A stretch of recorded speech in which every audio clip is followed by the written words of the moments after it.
I have been taking advantage of you, of all of you.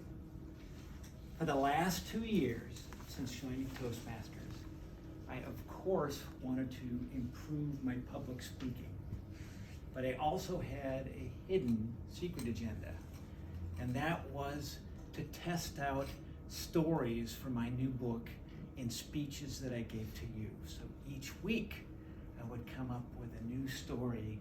I would write one, I would craft it into a story that I could present to you as a speech, and I would get your feedback.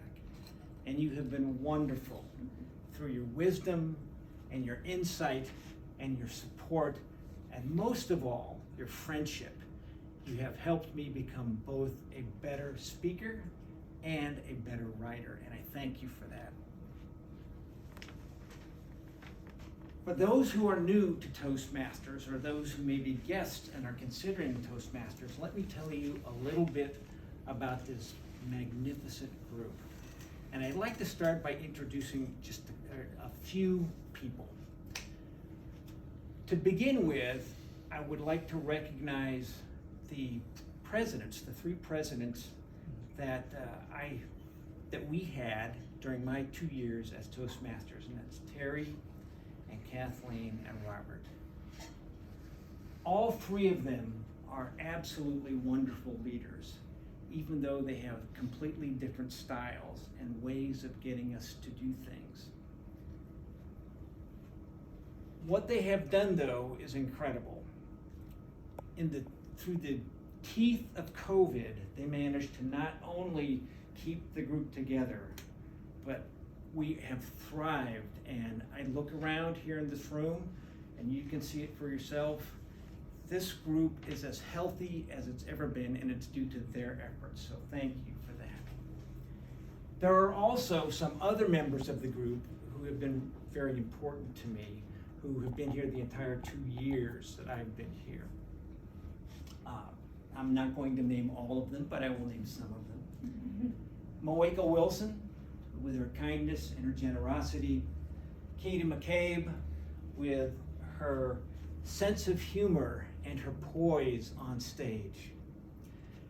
Pat Raris, the queen of grammar and the fiscal conservative within our group, and who is completely dedicated to Toastmasters. Gary Penn, the best evaluator in this group, always giving out wonderful suggestions on how we can improve. And Kathy Delipe, I'd like to recognize her as well for her caring and concern that always is demonstrated. There are so many others. I can't name all of you. I only have 3 or 4 minutes.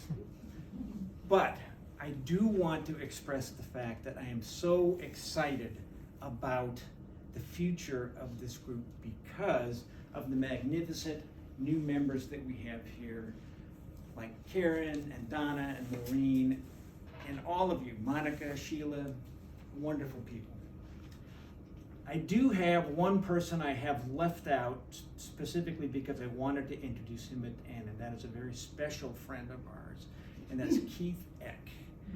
Keith Eck is incredible. Keith Eck is who I want to grow up to be like when I get older. Keith typically downplays his achievements, but Keith has survived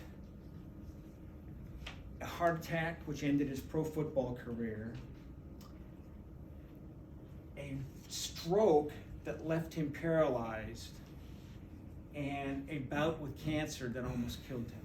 And yet throughout this entire time, he has maintained, and he continues to maintain, I should say, his great attitude, his positive outlook on life, and his warm embrace of others.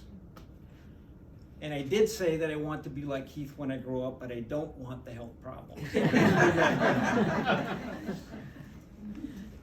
I'd like to leave you with a saying we have in the Air Force. First of all, thank you for embracing me and letting me be a member of this group. Until we meet again, aim high, and keep the shiny side up. Thank you.